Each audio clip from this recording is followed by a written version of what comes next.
Hi YouTube. So I haven't made a video in about a month now. I was hoping to do an ISFP-INFP interaction video, but I don't think my ISFP wants to do it.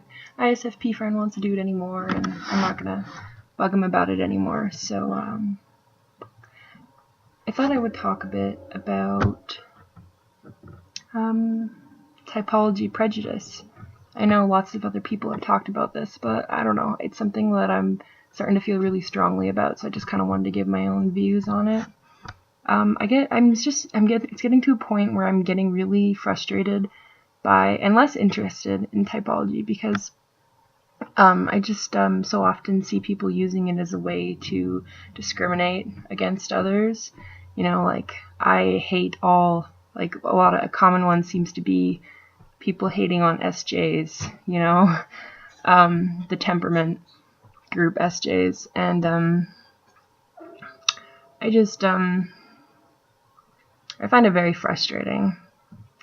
I mean, I know this comes from, and of course everybody is aware of the online intuitive elitism of the community. Everyone is aware of this, you know, and people talk about it all the time. I'm not the only one to talk about this, obviously, but anyway, why I think this exists, I mean, it makes sense because generally intuitive types are going to be more drawn to, I think, typology compared to the sensing types. Doesn't mean that no sensing types will be drawn to it. Of course, some will be, but I do think it's more, an intuitive kind of interest because it's all about patterns of behavior, understanding patterns of behavior in other people, you know, and we're more interested in patterns, you know. We like to learn by patterns. I mean, everyone does to an extent, but more so, right? And I mean, there's also probably more introverts, just because introverts tend to spend more time at home on their computer than extroverts do, right? So that is why, you know, there's a fair bit of introverted intuitive elitism, you know. It's just because I think it's just insecure introverted intuitives who are going online and, you know, they've found out that their types are more rare than some others in the grand scale of things, and they're using that as an excuse to I mean, they're just trying to validate themselves, you know, by putting down other types. And anyway, it's very frustrating. It's very frustrating because although I initially got into typology to understand myself better, I now am using it to, I feel like I have a much better grasp on myself. So thanks, you know, MBTI for that. But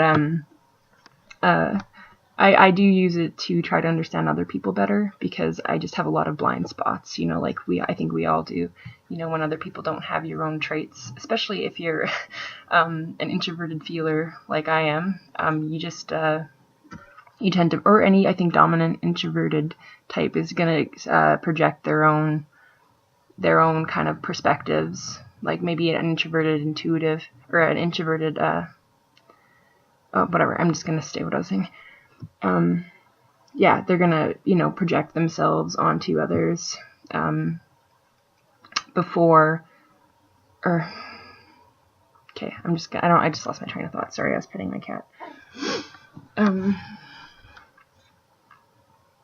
Yeah, okay, so anyway, it should be a tool for understanding people and not for classifying them or into some kind of like hierarchical arrangement, you know. I'm a firm believer that, I'll admit, when I first got into this, I convinced myself for a while that I was an INFJ, like lots of INFPs tend to do, because I like the idea of being less than 1%, you know, because I always felt, you know, I often felt misunderstood, and I thought this would be a good reason for that, and I was trying to make myself feel better, you know, because I was equating rarity with specialness, or, you know, being a unique person. But of course, this is not true. Rarity is not the same as, being special. That's just a projection of a belief onto a fact, that there are, the INFJs just happen to be rare. And now when I think about, rarity of types, I think about it kind of like in evolutionary terms. I always think about, okay, so this is going to seem like a weird analogy, but just stick with me. So there are less than 1% of sociopaths, right? And I'm not saying INFJs are sociopaths. Please stick with me. This might be an awful analogy, but I think it's just what I think about. It makes sense to me. Okay, and so why are there less than 1% of sociopaths in the population? It's because they wouldn't be successful if there were more of them. People as a whole, if there were, let's say, 20% of people were just fundamentally untrustable, others would pick up on that, and those types would not be successful, and they would not remain within the population, right? But because there is so few of them, people are generally trusting of others, and these types can get away.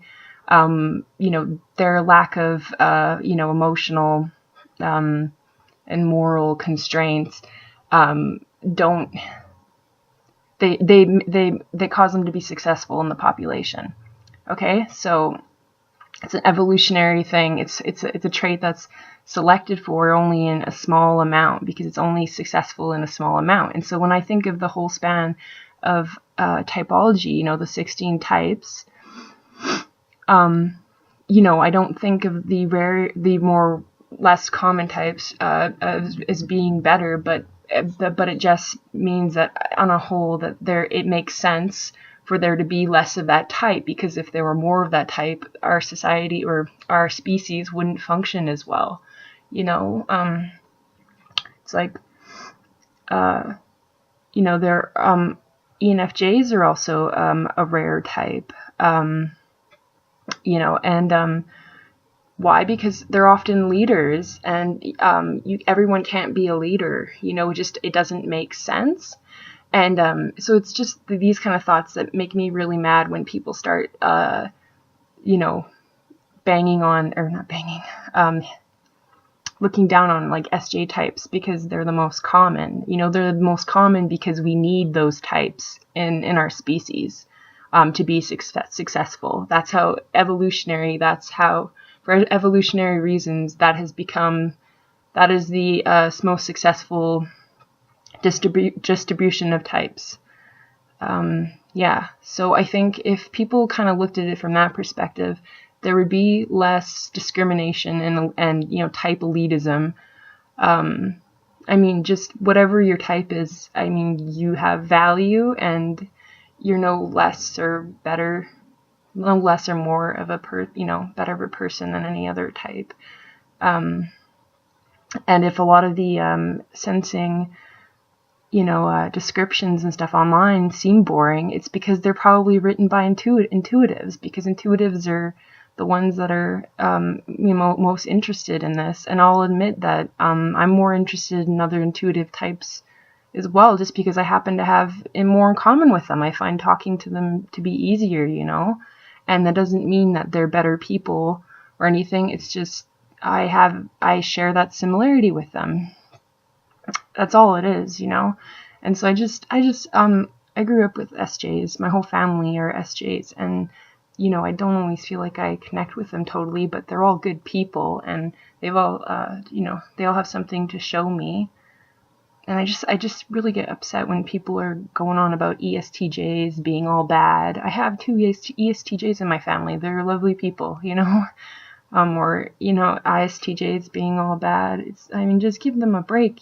Just because you don't get along with them doesn't mean you need to hate on them. Why can't you just respect the fact that they're their own person, Okay, that's all I wanted to say. I just think yep. Okay, well, have a good day. Thanks for listening. Bye.